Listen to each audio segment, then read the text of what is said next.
Spotlight is proudly sponsored by HEC Media, St. Louis's home for arts, education, and culture. In the long run, we know that we're actually doing this for a greater cause. So important to be with family because that's all you have. We took a leap of faith and all these wonderful volunteers caught us.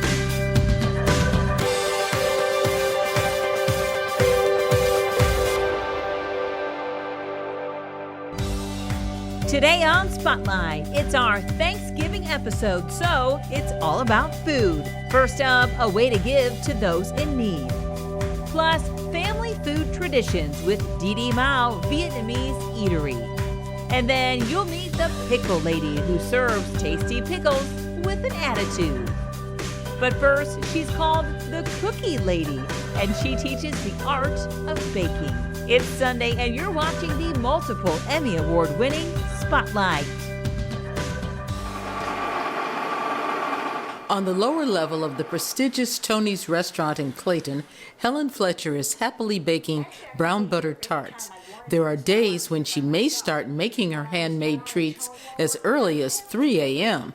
Fletcher is happy to share some baking secrets. All right, this is our $300 gallon vanilla. If you would like to see $300 a gallon vanilla, this is it. It's Tahitian vanilla. It's very floral. Not all of the ingredients are that expensive, but Fletcher prides herself on using the best. Helen Fletcher is 82 years old. By that age, most people have retired, but not Helen. In addition to being the chief pastry chef at Tony's, she has a blog and she's an author. Her latest book is just in time for the Thanksgiving and Christmas holidays. People used to blow off cookies as just, they were kind of inconsequential. Craving Cookies, the quintessential American cookie book, is Fletcher's latest book. It is filled with dozens of recipes about making and baking cookies. She happily shared cookies and more at a book signing at the Kitchen Conservatory in Clayton. Caramel and 2 kinds of chocolate chips. It's delicious, of course. What's that fig? This is almond raspberry. It has amaretto in it. This has a lemon glaze. On this day, Fletcher, accompanied by her photographer husband Mike, brought along lots of homemade cookies to the book signing. She tells me cookies are good all year round, but from October to December is when they are the most popular. This is the time that people bake the most cookies, particularly in November and December. I mean, there's cookie swaps going on. Everybody has cookie trays out for the holiday. It really is the most popular time to make cookies. Fletcher says one day she'll retire, but not yet. To be in a position at 82 and to be able to still be active in what I do, to me, that's a privilege. Scan the QR code on your screen to follow us on Facebook, Twitter, or Instagram. Rudy Hamilton, a young St. Louis entrepreneur, has made it his mission to give back to the community during the holiday season. In partnership with the organization Every Child's Hope, Rudy has conducted a Thanksgiving food drive in an effort to feed families in need. This year marks a very important milestone, his 5th consecutive drive. This year we're actually going to have a theme of 5 drive. We have set goals. We're excited to reach those goals. Hopefully we reach those goals and overachieve those goals and really just executing it, hopefully that we can feed all the families. Rudy took on the food drive back in 2016 after being inspired by a college course he had enrolled in Kansas State University. My freshman year of college, I had a minor leadership class, and we had a similar activity to this as far as like collecting food for the holidays and giving back to the community. And that right there kind of inspired me, and then it just kind of questioned me on, how can I give back, what can I do, and how can I make an impact? I kind of did some volunteer work throughout high school, and that kind of made the connection for me with the organization, and then I came to me with the idea, and then from there we kind of just started from day one, and then ever since then we've just been rolling. Coordinating a food drive is a balancing act in itself.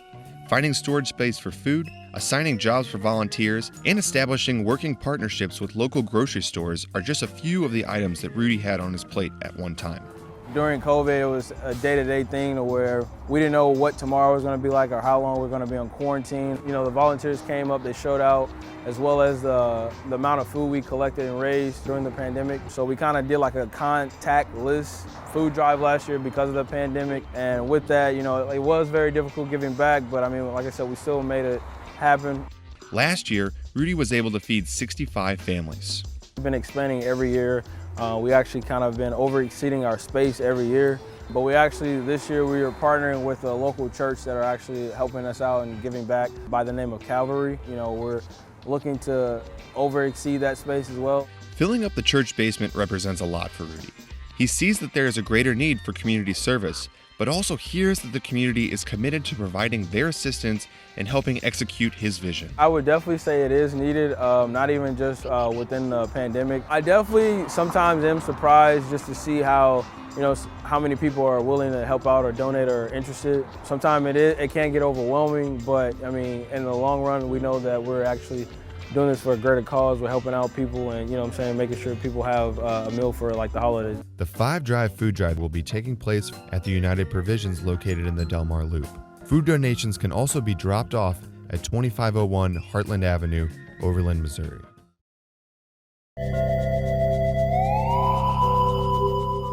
St. Louis is known for toasted ravioli, gooey butter cake, and Provel cheese, but there is one holiday favorite that few know was invented here: Reddi Wip. St. Louisan Aaron Bunny Lappin started injecting real whipped cream into lined spray cans in the 1940s. His invention created ease and extended shelf life for the post-war society. By 1951, annual sales had topped $7 million. The company he created to make aerosol valves, Clayton Corp., is still in business and now based in Fenton.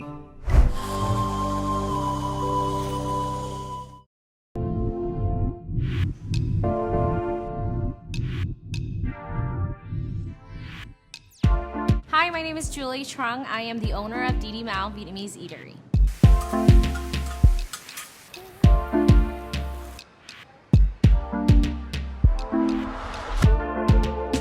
When I started to open my own restaurant, I was like, okay, I'm gonna learn from my mom, because she was the one that always cooked for us. Gathering all her recipes and her techniques, and then as I opened it, I was like, oh, I found my own technique of the way of cooking and just kind of changing the taste to my liking.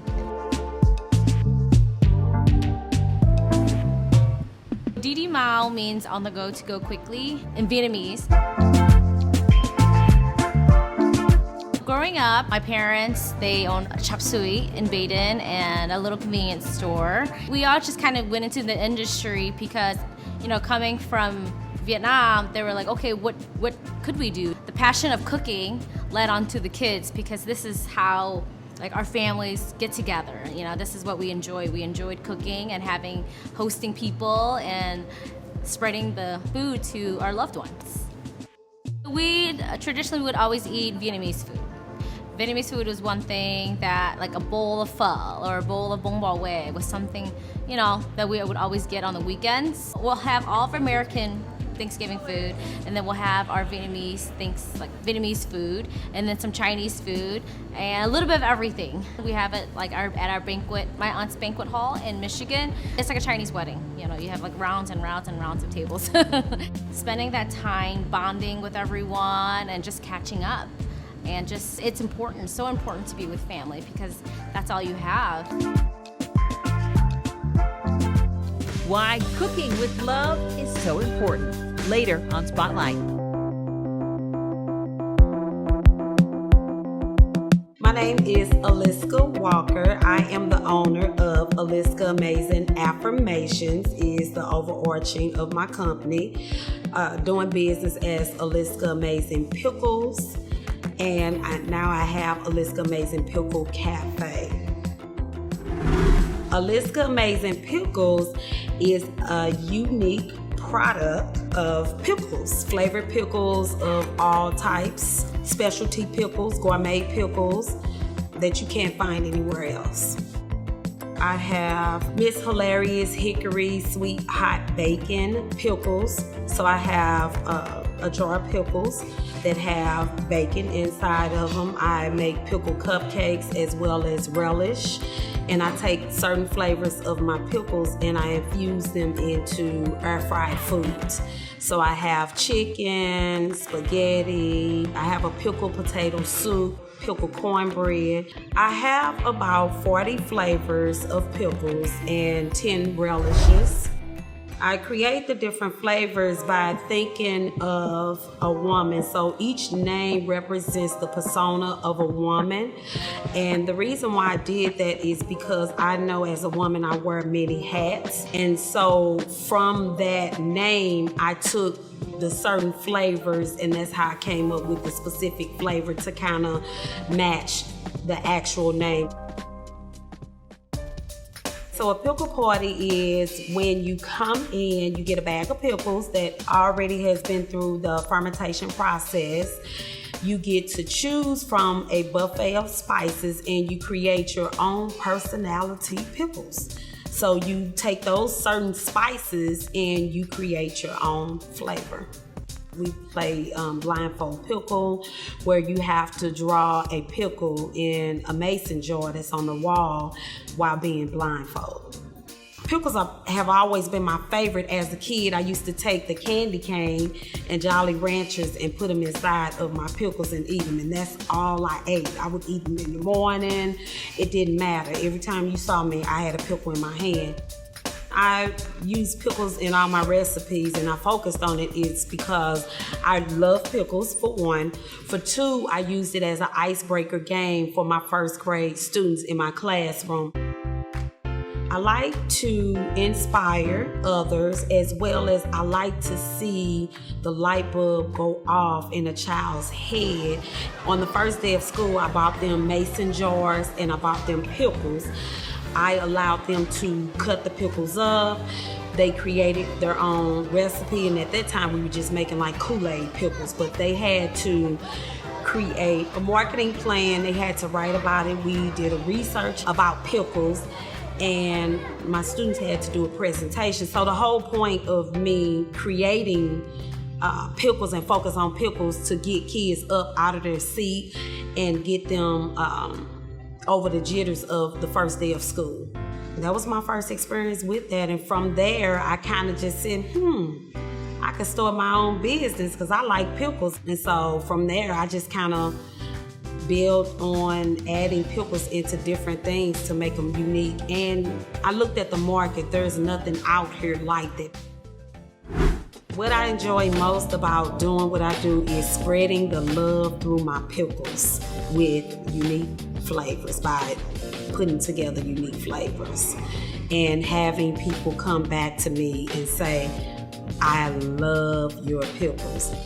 You can come into the cafe Tuesday through Friday and buy my pickles. You can order them offline at AliskaAmazingPickles.com, or you can come see me at Soulard Market, booth 83.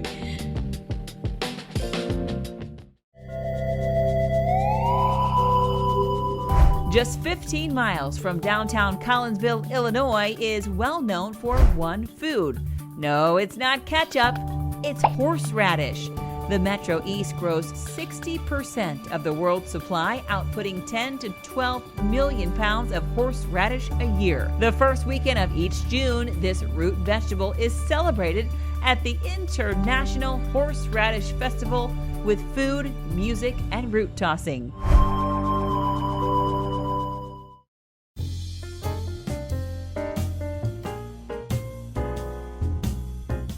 We're at the World Chess Hall of Fame. We have Pawns and Passports, chess sets from around the globe, curated by Emily Allred, and Check Please, chess dining and decor, curated by me, Shannon Bailey.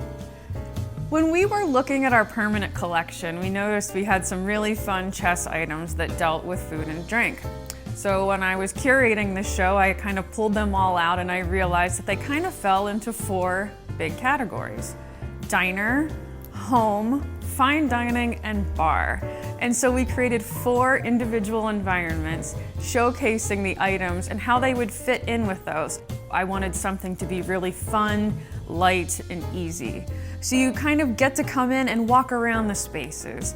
The labels are hidden throughout the show. They're kind of on menus or magazine covers within the show. There isn't a ton of scholarship to read about. It's more of just come and have fun and see how some of these items that you might have had or your grandmother might have had in her home kind of fit within our little museum setting.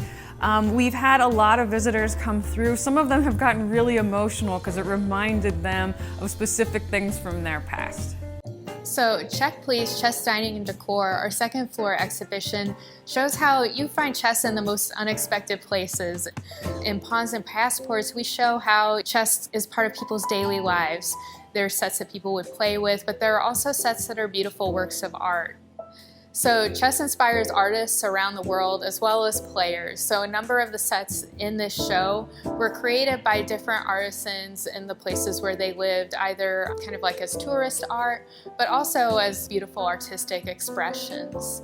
Some of the sets have the traditional pieces that you might expect, like kings and queens, but we also have lions, pelicans, pieces made from precious metals, and also, really simple pieces that also have really beautiful stories to tell. Chess finds its origins in the 6th century CE in India, but since then it's been taken up by players around the world. When we were developing this show, we thought about how a lot of people haven't been able to travel recently because of the pandemic, and so we wanted to offer the opportunity for people to visit places around the world from the safety of our gallery here in St. Louis. You get to see different art from Europe, Africa, Asia, the Philippines, even Australia. We have 59 chess sets from 35 countries representing 6 continents, all from the collection of the World Chess Hall of Fame. One thing that is really unique about the World Chess Hall of Fame is we're not just a museum about just the history of the chess players or just about the history of the game.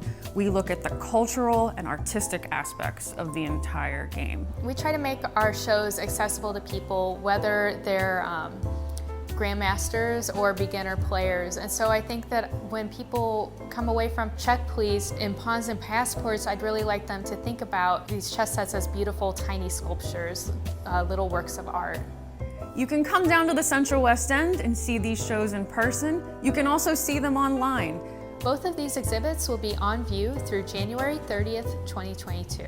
And you can learn more about the World Chess Hall of Fame at our website at www.worldchesshof.org. HEC Media. Recognized, celebrated, honored time and again for excellence in the industry. Mid-America Emmys, Tellys, Natoas, Auroras, and other awards. HEC Media has been bringing home the hardware for over a decade. Hundreds of nominations and wins, from regional to international levels. Arts and education to author talks, magazine shows and documentaries. Individual craft achievements to overall excellence. Plus so much more. And although doing good work is its own reward, recognition, well, it's nice too. See what all the fuss is about. Find all of the award-winning content at hecmedia.org. Open, pour, repeat. It's an activity volunteer Lisa is very familiar with. It's a workout, that's for sure. It's bagging day at the Bi-State Pet Food Pantry, a place that helps low-income families take care of their pets. We are a nonprofit pet food pantry. We're basically just like a people pantry, but for pets. So people come here once a month and they get food for their pets for that entire month. An idea made into reality thanks to these two ladies who saw a need and decided to do something about it. If you fall into a situation where you need help, you can't afford pet food, the pantry's here for emergency situations so that you can keep your pet and you don't have to give up your furry friend. We just kind of took a leap of faith and all these wonderful volunteers caught us. The food comes from the community. I can't believe how much food they give away now. We went from giving just a couple of 100 pounds of food away a month to 20,000 pounds of food. You know, it's crazy. It's a 100% volunteer-run organization. I am scooping the food into the bags. I'm getting the air out so that there is no excess room for the food to move around. My job is to weigh the dog food, seal it up, and then pack it in the crate. Volunteers work for almost 5 hours on bagging day, all in preparation for next weekend. It's called Distribution Day. The perfectly packed food is lined up inside as the line of animal lovers forms outside. That's Reese. She's going to be 11 this year. It's Lexi. She's a bulldog mixed with pit. This one is BG and that one's Midnight. That's my cat Tootie, and she's in her cheerleading costume, and it says cheer up on there. Yes, they're my children. I don't have kids, so. At the front of the line, you'll always find Paul Kelly, a volunteer and food recipient for the past 10 years. Came as a client and got tired of standing in line and asked if I could volunteer. And son of a gun, they put me back running the line. That gal, number 3. Paul is the pantry's biggest fan. I love dealing with the people out here. You know, we're all equals out here, you know. We all have different needs, you know. They help me with my pets here, and I just like the idea of Bi-State Food Pantry and what it means to the people and how much need there is. He's in good company. The line is full of grateful pet parents. I find if you bless other people, then you get blessed back. So we'll get you 30 pounds of dry. Do you need treats and toys? If you qualify for the Bi-State Pet Food Pantry, they can also provide vouchers to get your pet a rabies shot and spayed or neutered via Carroll House Quick Fix Pet Clinic. Their Christmas drive is coming up, where every pet gets a nice bed and a fun toy. They are looking for some small cat beds to be donated still. Where are we going? Right across the street? The Bi-State Pet Food Pantry helps about 100 families in St. Louis a month. I just like the feeling of helping people and just get that good feeling when I get home that I did something today. It's an idea helping the families of furry kids all over town. It's wonderful. Sure helps out a lot. If it wasn't for them, I don't know what I'd do. I'd probably have to give them up. An idea now filled with lots of volunteers, and that number is always growing. Oh my God, thank you from the bottom of my heart. You help us when we're not able to help ourselves. And I hope someday I can volunteer here. Go to hecmedia.org for the arts and authors, Completely accidental because I never set out to write a book. culture and community, Considered to be the oldest organic farm west of the Mississippi. science, I'm wearing 3D glasses, operating on a high-definition screen. and history. I was really blown away by the strategy that was used through the Underground Railroad. Education, I look forward to the day when they graduate high school, and I want to be a part of that. films. It's a long cost penny. Finding the coin places the site firmly in the 13th century. What's happening now around St. Louis and more. This is powerful, seeing my mother's story being told. Search all of HEC Media's award-winning content. HEC Media has earned the Mid-America Emmy Award for Overall Excellence 4 times. See for yourself at hecmedia.org.